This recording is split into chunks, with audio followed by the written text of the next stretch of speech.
सर्वप्रथम तो मैं संत रामपाल जी ने जो किसान कमेरे की पीड़ा को हरने का काम किया, उनके चरणों में अपना शीर्ष निभाता हूं।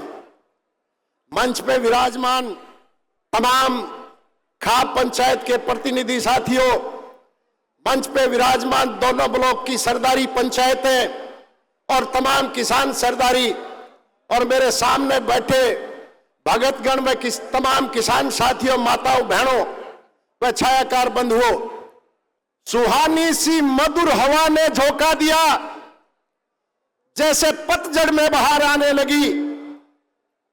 आंखें नम थी बाढ़ में, संत रामपाल जी के सहयोग से मुस्कुराने लगी।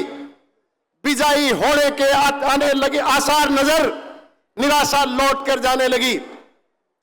उस समय हरियाणा प्रदेश का किसान और पंजाब का किसान ज्यादातर इलाके में दुखी था। सारे के सारे प्रशासन और सरकार ने पल्ला झाड़ लिया था, किसान को उसके ऊपर छोड़ दिया था और किसानी पूरी की पूरी तबाही हो गई थी। उस समय संत रामपाल जी ने किसानों की पीड़ा हरने का काम किया और पानी निकाल करके किसान को जीवन देने का काम किया। आज तमाम के तमाम किसानों के मन में रामपाल जी के प्रति अगाध श्रद्धा बढ़ी है। मेरे से पूर्व वक्ता बहुत बार किसान को केवल मात्र अन्नदाता कह रहे थे। किसान केवल मात्र अन्नदाता नहीं है, किसान सर्वदाता है, किसान सब्जी दाता है, किसान फल दाता है, किसान औषधि दाता है, किसान दूध दाता है, डेयरी उत्पादन से दूध भी किसान पैदा करता है।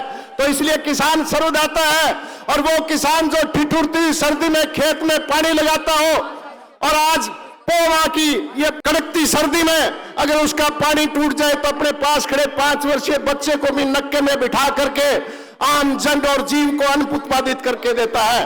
और उस किसान की शानदार सोच है।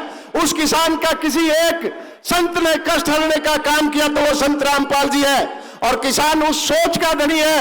आज तो मैकेनिकल जमाना आ गया, ट्रैक्टर से, आधुनिक उपकरणों से खेती होगी। जब किसान खेती करता था, जब हम बुध को बावनी बिजाई शुरू करते थे और शुक्र को लावणी का काम करते थे, जब किसान बिजाई की शुरुआत करता था तो पहले दिन जब किसान खेत में हल जोड़ता था तो अपना बीजोटिया में से बीज निकाल करके माथे के लगा के कहता था, हे भगवान सबका देना, जी का देना, जानवर का देना, धी का देना, ध्यानी का देना, लोहार का देना, कनाई का देना, कुम्हार का देना, बढ़ई का देना, ब्राह्मण का देना, बेटी का देना, ध्यानी का देना, हे भगवान सबका देना। सबका मांगने वाले किसान की सुध बुध लेने का काम संत रामपाल ने किया है। इसलिए मैं कभी बहुत ज्यादा धार्मिक आयोजनों में हिस्सा नहीं लेता, लेकिन मेरे मन में भी उनके प्रति श्रद्धा बढ़ी कि मैं भी मेरी तरफ से उनके सम्मान में जाऊं, क्योंकि संत रामपाल ने किसान की पीड़ा हरने का काम किया है। आज साथियों एक बात और कहना चाहूंगा, जितने भी इतिहास के अंदर में इतिहास क्यों पढ़ाया जाता है कि अतीत की घटनाक्रमों को देख करके वर्तमान में हम ठीक निर्णय ले सके, ठीक सोच बना सके, ताकि समाज में ठीक बात फैले। इतिहास गवाह है, जिन जिन संतों ने, महात्माओं ने पोप और पाखंड का विरोध किया उनको सजा भुगतनी पड़ी। चाहे गुरु नानक देव जी ने पीड़ा भुगती, तेग बहादुर जी ने सर कटाने का काम किया। इसलिए आप लोगों को सजग होने की जरूरत है और सजगता के साथ में प्रचार और प्रसार करो। और रामपाल जी के खिलाफ जो कुछ ताकतें दुष्प्रचार, कुप्रचार, भ्रम और भ्रांतियां फैला करके उनके मानता को कम करने का काम कर रही है, इसलिए आप लोगों का दायित्व बनता है। हम गांव देहात के लोग हैं, चूंतरी और चौपाल पे रहने वाले लोग हैं, और चूंतरी और चौपाल में जब चर्चा हो और जो समाज का भला करने का काम करे, उसका गुणगान अगर हम नहीं करें तो हम कम से कम अपने साथ न्याय नहीं कर रहे। इसलिए मेरी तमाम साथियों से और तमाम आए हुए सभी से इस बात का निवेदन है।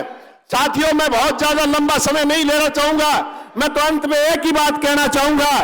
संत रामपाल जी जब बात कर गए, जैसे बिन मौसम की बरसात कर गए, किसान का भला करके सबसे किसान हितैषी संत होने का नींव धर गए।